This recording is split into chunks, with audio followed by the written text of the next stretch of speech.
Alors Claire, une étude interenchère réalisée avec YouGov en février de cette année montre que le marché du bijou de seconde main change d'ailleurs complètement d'échelle. Est-ce qu'on assiste aujourd'hui à une transformation durable du marché de la joaillerie? Ah oui, effectivement, on peut commencer à dire que c'est une transformation profonde. Aujourd'hui, si je reprends les chiffres, donc 4 Français sur 10 ont déjà ou envisagent d'acheter un bijou en seconde main. Et quand on regarde sur la tranche de population des 18-24 ans, on monte à 8 Français sur 10.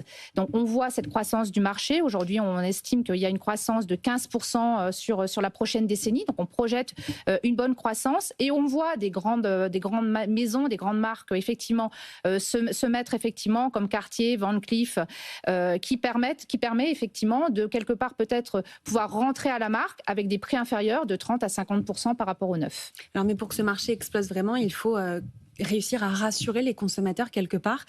Comment est-ce que les acteurs du secteur réussissent à convaincre? Alors, ce qui est sûr, c'est qu'effectivement, l'insight de la contrefaçon est présent. 31% des Français craignent cette contrefaçon et donc cherchent effectivement des garanties.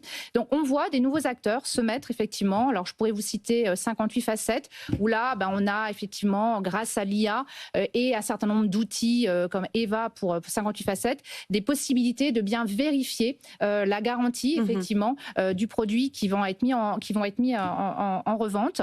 Et puis, des grandes marques ont décidé de reprendre la main, comme Rolex, effectivement, pour pouvoir effectivement garantir, certifier cette seconde main. Et puis en parallèle, on voit une autre tendance émerger, celle de transformer les bijoux anciens en nouvelles pièces de joaillerie. Alors, ce qui est assez amusant, cette recréation, on a le sentiment qu'on garde un peu quand même la bague de la grand-mère et pourtant, on va en fait faire refondre l'or si c'est de l'or, profiter des pierres et puis repenser complètement le bijou. Donc, on a vraiment ce sentiment de garder le lien affectif tout en repensant.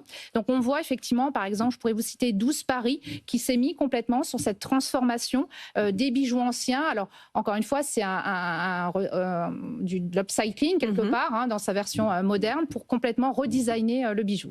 Merci beaucoup Claire pour votre expertise. On passe sans plus attendre au pitch de notre start-up.